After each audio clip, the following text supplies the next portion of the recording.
Hey everybody, I wanted to talk about something bleh, basically about Scream, the Scream franchise. So we know there's the last one was Scream 6, right?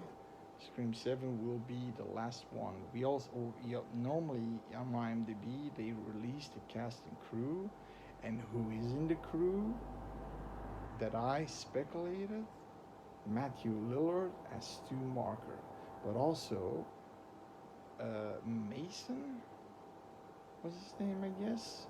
The brother or half brother from Sydney from part 3 is in there, and I hope for God they don't do the same shit with Samantha that she sees her father, basically Billy, in the glass saying killer, killer, killer. No, I hope not.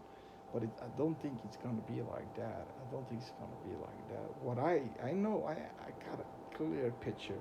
Also, the fact that Chad, the nephew, I guess, from Randy, Chad and Mindy being the new female Randy.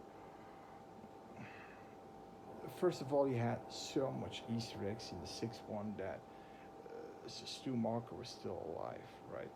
Then the fact that he gets stabbed in number five, so mean spirited, like 10 times in the back, when Dewey gets stabbed like halfway through the back and he has a fucking limp for three fucking movies, and Chad in the sixth movie is shredded as fuck, and he's an athlete. He boxes, and at the end, when he boxes one of the ghosts, sorry, spoilers, when he boxes one of the ghost faces, he outboxes him. But the second one intervenes, slashes him, and then they're slashing him in his heart area, in his neck area. They had to nick a main artery. Come on, and then he's bleeding like it's just wrong. And then at the end, oh, Chad is still alive.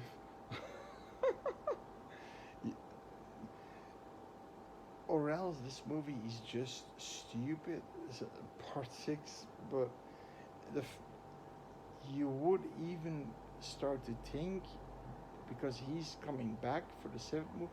The only ones that aren't coming back are Jenna Ortega and the actress who plays Samantha, her sister.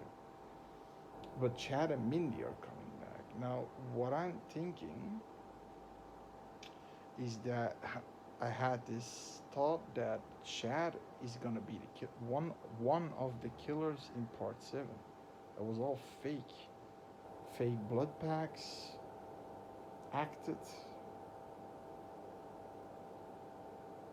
But yeah, why would he do that in part five? Because in part five he's killed in an isolated area. So he's just Superman. Yeah. But okay. So what's gonna happen? Listen, this is my prediction. With Matthew Lillard in the game, and Roman was his name. Roman, the brother of Sydney.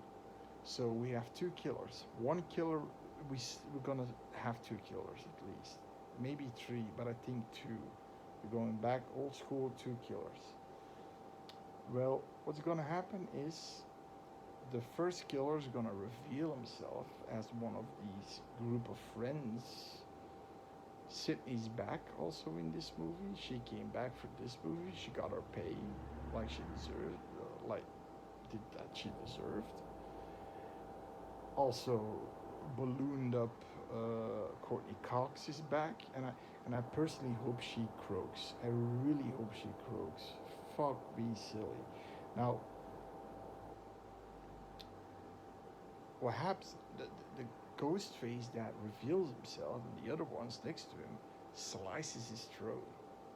And then we're gonna have a flashback scene. Now we're gonna have a flashback scene from the first movie, a prequel actually, a prequel and a non-prequel, but the first movie.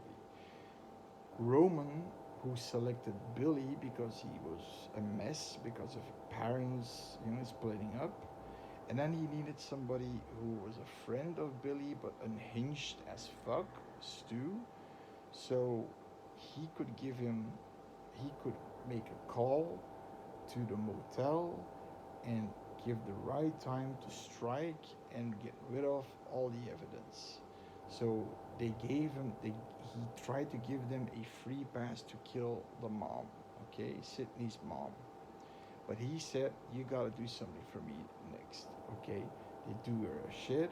Then he asks, "Now you gotta kill Sydney next," because he wanted to kill Sydney. Billy didn't. I don't think that Billy Stu would have killed everybody, but I don't think Billy specifically would have killed. I mean, for God's sakes, he had another relationship with a girl where he had a baby with. So I still think he had some kind of sanity in him that he couldn't, you know, go over. So what's gonna happen is the Stu Marker massacre, in his mansion in the middle of fucking nowhere. Everybody gets the fuck away because because of the principal, the Fonz is hanging from a football post, gutted. Roman's gonna be in the neighborhood, watching with a binocular, trying to, see what's happening. But then at some point he hears guns firing because there's gunplay in the movie. With Billy, he gets shot twice, I guess. Try 3 times. Randy gets shot, and then he gets shot twice. So he goes and check it out, and he sees Gail. He sees Gail, maybe Dewey, and keeping him straight because he had a problem with his nerves or something. And then Sydney coming out and Randy coming out of the house. He knows, oh, it's fucked up. He goes in. Roman goes in. This is the flashback, okay? It's a flashback scene. He goes in there. He tries to eliminate everything that can basically tie to him, that he is involved in this entire charade. But then he hears somebody coughing, and he sees somebody on a television set. He picks it up, and it's Stu. Now he has 3 choices: kill him right there. That would be maybe the obvious choice. Take him with you, leave him there, but then he can spill the beans to the police. Or take him with you because you think he can be he can be handy in the future. If Roman should die, that he would take over the mantle. And that's what happened. Because in reality, the producers asked Stu to come back in part 3. And he was actually not dead, but he was in prison. But the entire story of part 3 is that he's in prison, but through prison, he's basically managing a cult. But that being said, that's going to be the story. The revealing killer is going to get killed by Stu, and eventually what's going to happen is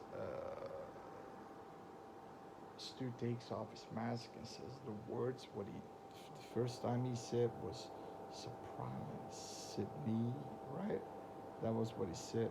That's what I think is going to happen. It's going to be Sydney versus Stu, from how it began and how it will end. That's how it's going to be. I think that's where the direction that they are going to take. that being said, if you don't think that's the direction, please comment, like, share, subscribe, whatever. But see you the next time.